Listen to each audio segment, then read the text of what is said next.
Hello दोस्तों, गणेशाय world के यूट्यूब चैनल में मैं राहुल सर आप सबका बहुत बहुत स्वागत करता हूं। तो दोस्तों, आज की वीडियो में हम 11th फिजिक्स के अंदर जो हमारा कार्य, ऊर्जा और शक्ति वाला जो चैप्टर चल रहा था, इस चैप्टर में हम पढ़ेंगे आज गुरुत्वीय स्थितिज ऊर्जा, gravitational potential energy. Gravitational potential energy को जो है ना हम समझेंगे, जानेंगे और इसका ये जो फॉर्मूला निकलता है, इसका जो व्यंजक निकलता है, उस पर बात करेंगे। बट उससे पहले हमारा पहला क्वेश्चन आपसे क्या है?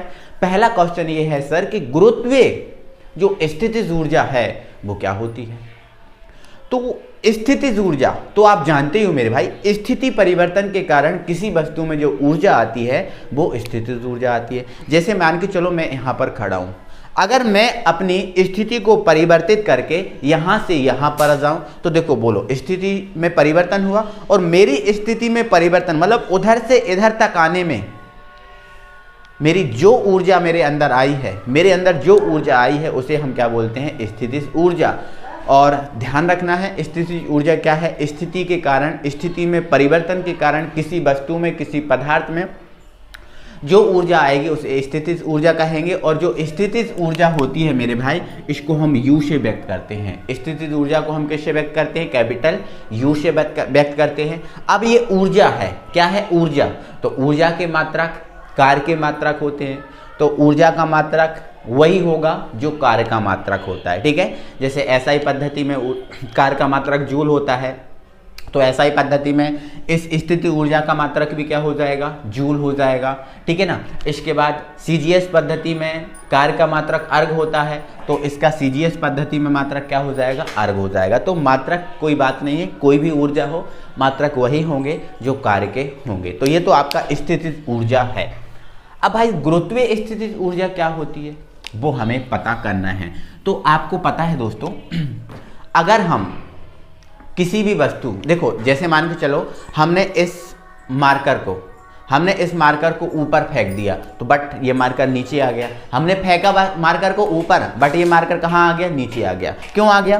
क्योंकि कोई भी जो वस्तु है, प्रत्येक वस्तु में एक नीचे की ओर त्वरण लगता है जिसका नाम है गुरुत्वीय त्वरण, और उस गुरुत्वीय त्वरण के कारण ही वो वस्तु नीचे गिरती है। ये क्लियर हो गया?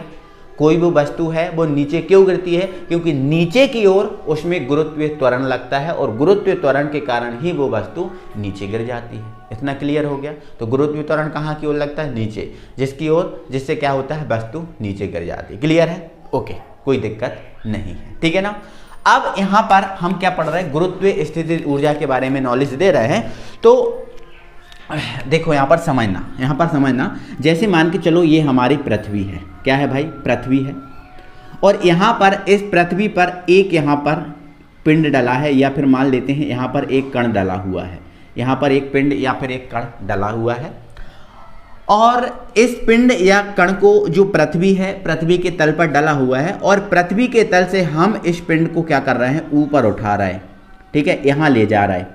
मतलब यहाँ पर ये मान लेते हैं यहाँ से यहाँ तक की ऊंचाई कितनी है? h है। ठीक है, और इस पिंड को हम क्या कर रहे हैं? पृथ्वी के तल से उठा रहे हैं और h ऊंचाई तक ले जा रहे हैं। तो क्या होता है मेरे भाई, किसी भी पिंड को जब यहाँ से हम यहाँ ले जाएंगे, पृथ्वी तल से जब किसी भी वस्तु को, किसी भी पिंड को ऊपर उठाएंगे, तो हमें क्या करना होता है? गुरुत्व के विरुद्ध काम करना पड़ता है। गुरुत्व बल के क्या होता है? विरुद्ध काम करना पड़ता है। क्योंकि गुरुत्व बल कहाँ की ओर लगता है? तो गुरुत्व बल हमें पता है नीचे की ओर लगता है। गुरुत्व बल कहाँ की ओर लगता है भाई? गुरुत्वीय बल जो कहाँ की ओर लगता है भाई? नीचे की ओर लगता है। लेकिन जब हम वस्तु को नीचे से ऊपर की ओर ले जाएंगे तो गुरुत्वीय बल के हमें क्या? विरुद्ध कार्य करना पड़ेगा। बोलो, सही बात है? हाँ। तो किसी वस्तु को पृथ्वी तल से किसी ऊंचाई तक ले जाने में, किसी वस्तु को पृथ्वी तल से किसी ऊंचाई तक ले जाने में उस वस्तु में जो ऊर्जा संचित होती है उसे गुरुत्वीय ऊर्जा कहते हैं। जैसे इस पिंड को हम पृथ्वी के तल से h ऊंचाई तक ले जा रहा है, तो इस वस्तु में क्या होगी? एक ऊर्जा आ जाएगी। क्या आ जाएगी? ऊर्जा आ जाएगी। उस ऊर्जा को ही हम क्या बोलेंगे भाई? गुरुत्वीय ऊर्जा बोलेंगे, या गुरुत्वीय स्थितिज ऊर्जा उस वस्तु में बोलेंगे। ठीक है ना। तो ध्यान रखना, आपको कोई दिक्कत नहीं है। किसी वस्तु को पृथ्वी तल से किसी ऊंचाई तक ले जाने में हमें जो मतलब ऊंचाई तक ले जाने में उस वस्तु में जो ऊर्जा संचित होती है, जो ऊर्जा इकट्ठी होती है, उस ऊर्जा को ही हम क्या बोलते हैं, स्थितिज ऊर्जा बोलते हैं। देखो इस वस्तु को हम ऊपर ले जाएंगे तो उस वस्तु में एक ऊर्जा आ जाएगी और ऊर्जा के कारण वो वस्तु अपने आप नीचे आ जाएगी, अपने आप नीचे गिर जाएगी। जैसे मान के चलो इस वस्तु को हम ऊंचाई तक ले गए और यहाँ पर आप छोड़ दिया तो ये वस्तु अपने आप नीचे गिर जाएगी, मतलब इस वस्तु के अंदर क्या आ गई, एक ऊर्जा आ गई। ठीक है, तो वही ऊर्जा आपकी क्या हो जाएगी, गुरुत्वाकर्षण ऊर्जा हो जाएगी। इतना आपको क्लियर हो गया। तो गुरुत्वाकर्षण ऊर्जा आप समझ गए हो, कोई दिक्कत नहीं है। अब हम बढ़ते हैं आगे। तो हम ये मान लेते हैं, इसका व्यंजक स्थापित करना है तो मान लेते हैं स्मॉल m द्रव्यमान की एक जो वस्तु है जो पृथ्वी तल पर रखी हुई है, पृथ्वी तल पर रखी हुई है ये जो वस्तु है ना। अब यदि इस वस्तु को हम देखें यहाँ पृथ्वी तल पर, तो देखो वस्तु का भार कितना है, m है। वस्तु का क्या है, भार m है। ठीक है, अब वस्तु का भार m है और आपको पता है गुरुत्व त्वरण किसी भी वस्तु पर नीचे की ओर लगता है, तो इसके कारण जो वस्तु है, इस वस्तु का जो भार होगा वो भार क्या होगा, mg, वो कहाँ की ओर लगेगा, नीचे की ओर लगेगा, लगेगा ना, बोलो बात, कोई दिक्कत नहीं है। अब ये पृथ्वी तल पर ये वस्तु रखी हुई है, पृथ्वी तल पर ये वस्तु रखी हुई है, कोई दिक्कत नहीं है। तो यहाँ पर जो आपकी इसकी गुरुत्व स्थितिज ऊर्जा है वो आपकी शून्य होगी। क्यों होगी, क्योंकि पृथ्वी तल से वस्तु को हमने उठाया ही नहीं।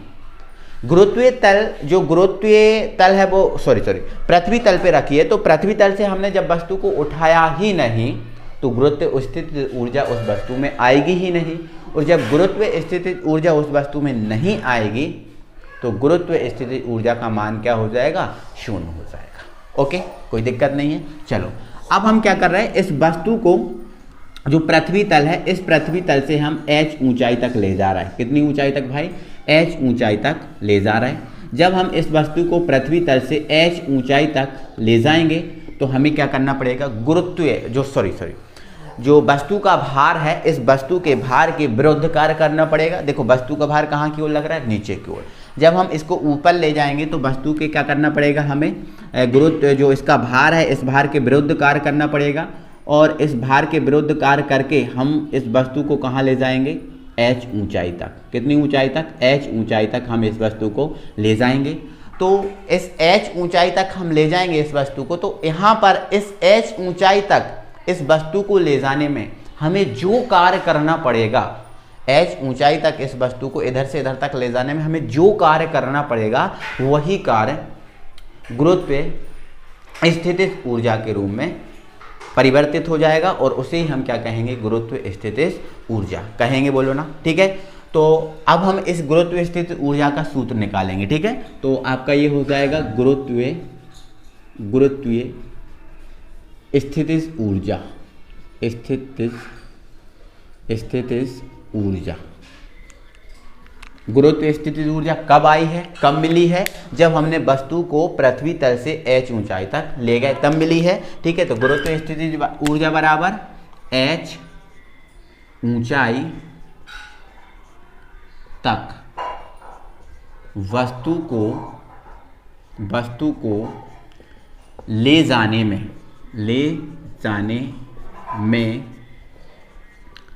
किया गया कार्य। बोलो सही बात है, कोई दिक्कत नहीं है। तो स्थितिज ऊर्जा को हम किससे शो कर रहे हैं भाई, u से व्यक्त कर रहे हैं, तो ये आपका u हो गया। अब h ऊंचाई तक ले जाने में किया गया कार्य, क्या भाई, h ऊंचाई तक ले जाने में किया गया कार्य। तो आप जानते हो भाई कार्य बराबर क्या होता है, बल गुणित विस्थापन। तो यहाँ पर किया गया कार्य जो है वो आपका गुरुत्वीय कार्य कहलाएगा। ठीक है, तो गुरुत्वीय कार्य इनटू क्या, विस्थापन। गुरुत्वीय कार्य इनटू क्या हो जाएगा, विस्थापन है। अब भाई कार्य बराबर क्या होता है, बल गुणित विस्थापन। कार्य बराबर क्या होता है, बल गुणित विस्थापन। तो यहाँ पर जो बल है वो गुरुत्वीय बल होगा। कौन सा बल होगा भाई, गुरुत्वीय बल। तो बताओ भाई इस पिंड पर गुरुत्वीय बल क्या लग रहा है भाई, mg लग रहा है ना। F बराबर क्या लग रहा है भाई, mg लग रहा है। क्या लग रहा है भाई, mg लग रहा है। गुरुत्वीय बल F बराबर mg लग रहा है, तो गुरुत्वीय बल क्या हो जाएगा आपका, mg हो जाएगा। और विस्थापन मतलब विस्थापन कितना हुआ, इस वस्तु को इधर से इधर तक लाए तो इधर से इधर तक विस्थापन क्या है, h है ना, तो ये आपका हो जाएगा h। तो u बराबर आपका हो जाएगा mgh। क्लियर हुआ, कोई दिक्कत है, यहाँ तक कोई दिक्कत नहीं। तो यही हमारा गुरुत्व स्थितिज ऊर्जा है, और ये गुरुत्व स्थितिज ऊर्जा u बराबर होता है mgh। m क्या है भाई, वस्तु का द्रव्यमान है, g क्या है, गुरुत्व त्वरण है, और h क्या है, इसकी ऊंचाई है। बट आगे अगर चीज़ों को हम और ज़्यादा क्लियर करें तो यहाँ पर आप देखो, मान लेते हैं अभी तो देखो हमने ये माना था कि पृथ्वी तल पर जो आपकी गुरुत्व स्थितिज ऊर्जा है वो आपकी शून्य है। वो क्या है, शून्य है। हम आगे दोस्तों एक चीज को मान रहे हैं, हम ये मान रहे हैं यदि पृथ्वी तल से h ऊंचाई पर वस्तु की गुरुत्व स्थितिज ऊर्जा u है, h ऊंचाई पर हम मान लेते हैं क्या है, u है। अब देखो u निकाल दी ना, h ऊंचाई तक गए तो हमें कितनी मिली, u मिली ना, कितनी मिली, u मिली। देखो u नहीं मिली, ठीक है, तो ये आपकी देखो पृथ्वी तल पर शून्य है और यहाँ पर क्या मिल गई हमें, u मिल गई। तो हम यही मान ले रहे हैं यदि पृथ्वी तल से h ऊंचाई पर वस्तु की गुरुत्व स्थिति ऊर्जा क्या है, u है, तथा पृथ्वी तल से h डैश ऊंचाई पर गुरुत्व स्थिति ऊर्जा u मान ले रहे हैं। क्या मान ले रहा है, u मान ले रहा है, ठीक है ना। तो जैसे मान के चलो h ऊंचाई पर गुरुत्व स्थिति ऊर्जा क्या है, u है, और इससे मान लेते हैं यहाँ से यहाँ तक इसकी ऊंचाई क्या है, h डैश है। कितनी है, h डैश। तो यहाँ पर जब इसको पिंड को यहाँ से यहाँ लाए तो यहाँ तक लेने आने में मान लेते हैं h डैश ऊंचाई है, और यहाँ पर इसकी गुरुत्व स्थिति ऊर्जा क्या है, u डैश है। अगर हमने मतलब दो स्थिति ऊर्जा मान ली, ठीक है ना, ये चीज़ यहाँ पर आपको दिख रही होगी, ठीक है, u डैश है। कोई दिक्कत है, u डैश आप लिख लेना, चाहो तो मैं शब्दों में यहाँ पर लिख दे रहा हूँ। हाँ, हमने थोड़ा सा ये माना, देखो गुरुत्व स्थिति ऊर्जा आपकी यही है, कोई दिक्कत नहीं है। अब यदि गुरुत्व स्थिति ऊर्जा में कमी या वृद्धि हमें निकालना है तो हमने क्या किया, यदि h ऊंचाई पर गुरुत्व स्थिति ऊर्जा क्या है, u है, और h डैश ऊंचाई पर गुरुत्व स्थिति ऊर्जा क्या है, u डैश है, तब गुरुत्व स्थिति ऊर्जा में कमी या वृद्धि हमें निकालना है तो हमें क्या करना पड़ेगा, u माइनस u डैश करना पड़ेगा। बोलो सही बात है, क्योंकि जब दो गुरुत्व स्थिति ऊर्जा हो जाए, मिल जाए हमें, तो कमी या वृद्धि हमें निकालनी पड़ती, कोई दिक्कत नहीं, तो ये हो जाएगी। अब यहाँ पर u की अगर वैल्यू निकालें, u की, तो u की वैल्यू तो आप पहले भी निकाल चुके हैं, क्या है, mgh। बोलो सही बात है, बोलो सही बात है, ठीक है ना। तो यहाँ पर ये mgh हो गया, कोई दिक्कत नहीं है। या फिर हम ऐसा भी कर, हाँ कोई दिक्कत नहीं है, हम इसको ऐसा भी कर सकते हैं। कैसा, देखो ऐसा कर सकते हैं, कमी या वृद्धि, तो u माइनस u डैश बराबर, अब देखो u की वैल्यू क्या है आपकी, mgh निकाल चुके। अब u डैश की वैल्यू क्या हो जाएगी, u डैश, तो u डैश की वैल्यू हो जाएगी mgh डैश हो जाएगी ना।